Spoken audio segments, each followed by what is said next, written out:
briefing that is currently taking place on the Congress's issue of National Herald. याद करिए राहुल गांधी जी और अभी गौरव गोगोई जी ने संसद के पटल पर क्या कहा।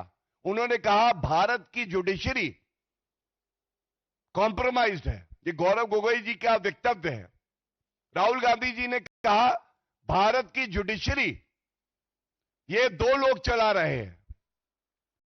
तो आज हमारे ट्रायल कोर्ट के जो न्यायाधीश हैं, आप देखिए वो संविधान संगत फैसला कांग्रेस तो मान रही है, तो ये भी स्पष्ट हो गया कि भारत का लोकतंत्र मजबूत है, जुडिशरी भी मजबूत है और यहां जितनी संवैधानिक संस्थाएं हैं वो सब मजबूत हैं।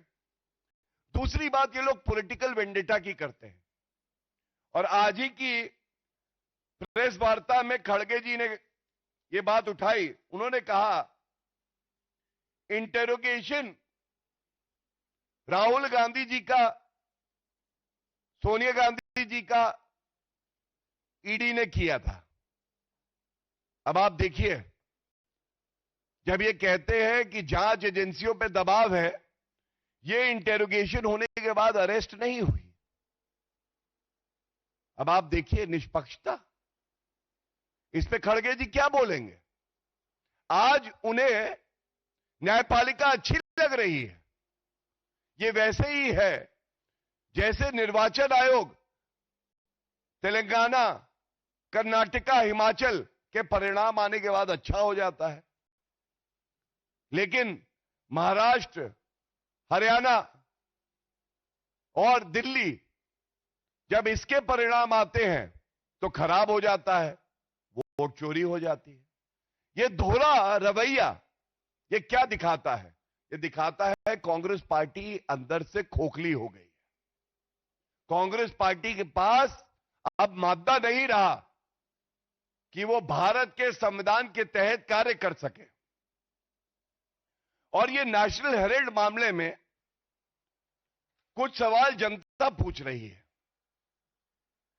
पहला सवाल जनता ये पूछ रही है, ये राजनीतिक पार्टी इसको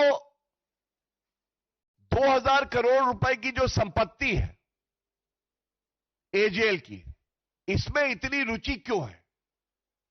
इनका काम तो समाज सेवा होना चाहिए, देश को मजबूत करना होना चाहिए। 2000 करोड़ रुपए की संपत्ति एजेएल में और उसमें रुचि सोनिया गांधी जी और राहुल गांधी जी की। और आप धोखाधड़ी देखिए, धोखाधड़ी ऐसी वैसी नहीं। 2000 करोड़ रुपए की संपत्ति थी एजेएल में, 90 करोड़ रुपए का ऋण था, ऋण 90 करोड़ का। तो कोई और होता तो 2000 करोड़ रुपए की संपत्ति में 100 करोड़ की संपत्ति कम भाव में भी बेच के 90 करोड़ का ऋण चुका देता। बचता कितना? 1900 करोड़। लेकिन नहीं, सोनिया गांधी जी 38% स्टेक लेती हैं और राहुल गांधी 38% स्टेक लेते हैं। एक कंपनी यंग इंडिया, और 50 लाख रुपए का पेमेंट करते हैं एजेएल को। 2000 करोड़ रुपए की संपत्ति अब किसके नाम है? जो मेजॉरिटी स्टेक होल्डर है यंग इंडिया में, राहुल गांधी और सोनिया गांधी। रुपया कितना दिया? 50 लाख। संपत्ति कितनी पाई? 2000 करोड़। ऋण था केवल 90 करोड़ का। और बड़ी बात क्या है, देखिए, ऐसे ही कोई इनको डेकॉइट ऑफ इटली के डकैत नहीं बुलाता है। जो 50 लाख दिया था वो भी अपनी जेब से नहीं दिया था सोनिया गांधी जी और Rahul Gandhi ji. All right, that is the BJP response that is now coming in as far as the National Herald case is now concerned. And a short while back, a briefing that was also done on part of the Congress party and its leaders who were claiming vindication over the same. We'll get you more political updates coming up after a short.